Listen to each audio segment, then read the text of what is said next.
Hello everybody! For today's video I'm going to be talking about my top 5 underrated gems from YA literature.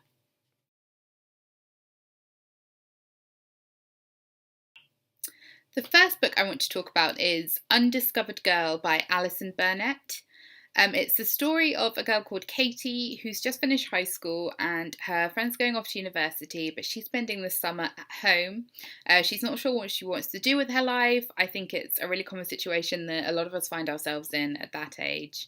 And the book basically just follows her first summer out of high school, what she gets up to, what she's going through. What's most interesting about this book is that it's written in the format of a blog. Because she doesn't have much going on over the summer, she decides to start a blog and chronicle her summer adventures online. But this isn't quite your average YA novel. It's very dark. There's a lot of sex, drinking, swearing, smoking. I'm not sure if this is even published in the UK. I haven't seen it in any bookshops, but you'll be able to pick it up online. I bought it from a bookshop in America, and I'm still not sure why I picked it up, really, because the spine isn't particularly inspiring. I hadn't heard of the book, I hadn't heard of the author, I didn't know anything about it, but something just drew me to it. But after I'd bought it, I still just left it on my shelves for a couple of years before I even picked it up. But as soon as I did, I just flew through it. Her voice is absolutely infectious. The style is brilliant. It's really nice to read something that's written in such a different style, and especially interesting as a blogger to read something that's written as a blog, because you see her interacting in the comments with her readers, and it's really interesting, but I haven't really come across anything else that's written in the style of a blog. The best thing about Undiscovered Girl is the ending, which I'm not going to go into at all. I'm not going to tell you anything. All I'm going to say is that it completely blew me away. It came out of nowhere, and anyone who's watching this who's read it will understand exactly what I'm talking about, but I'm not going to say anything else. Just read it.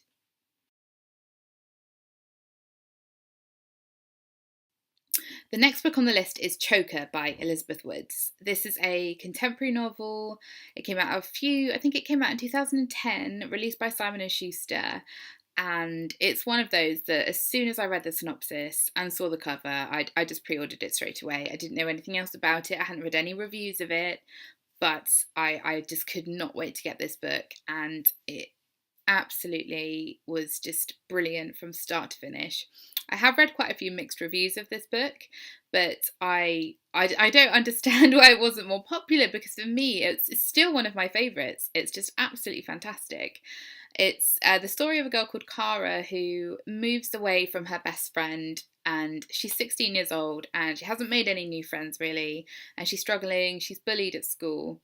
And then she comes home one day and her best friend Zoe, the friend that she had to leave behind, is at her house and she's run away, and she asks Cara if she can stay with her in secret. Obviously Cara lets her, but then some strange things start happening, and I'm not going to tell you anything else because I want you all to go and read it. But it just builds to the most exciting, dramatic, mind-bending climax of any book I've read for a very long time.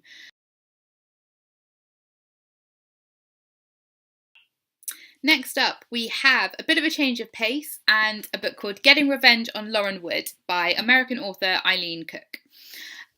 This is another book that I picked purely on the cover, actually, which I do try not to do, but it was every bit as brilliant as the cover.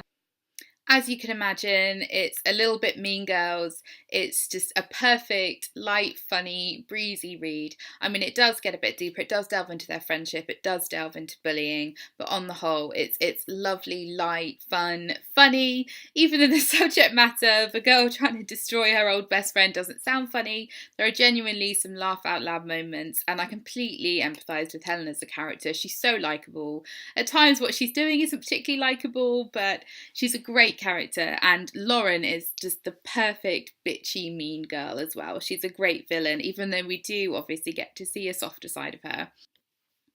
Getting Revenge on Lauren Wood is an absolute joy to read, and I'd recommend this from any younger teens upwards.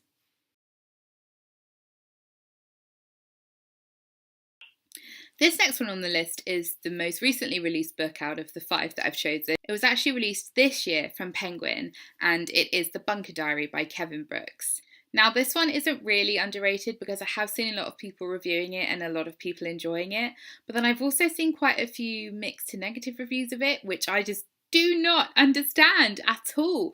I mean, this is definitely one of my favourite books of the year so far, if not my favourite book. From page one, I was hooked. This is a mystery novel about a boy who is abducted and he's taken from nowhere by a faceless person he does not know. There's no reason for him to be taken, and he just wakes up in a bunker that has 5 other bedrooms. And at first he's alone, but gradually he wakes up and there are more and more people in there. And it's just absolutely terrifying. It's one of the scariest books I've read in a long, long time, and it's not a horror novel, it's just a contemporary novel, but it's so unsettling, and the fact that you don't know anything about whoever's abducted them makes it even scarier because it feels like it could happen to you. The protagonist is a boy called Linus, who's the first boy who's taken, and the novel is written through his point of view in a diary, because in each of the rooms in the bunker there's a diary and a pen.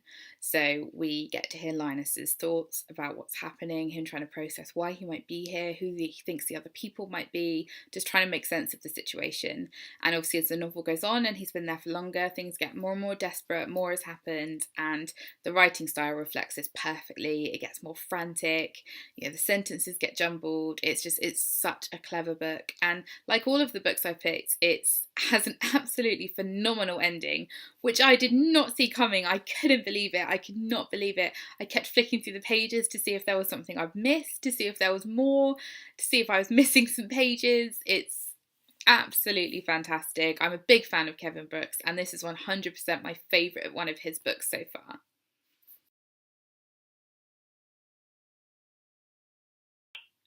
And my last pick is a book that was released by Penguin in 2011.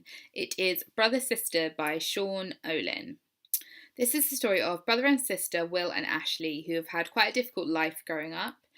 And there's an accident one evening at their house when they've been left alone.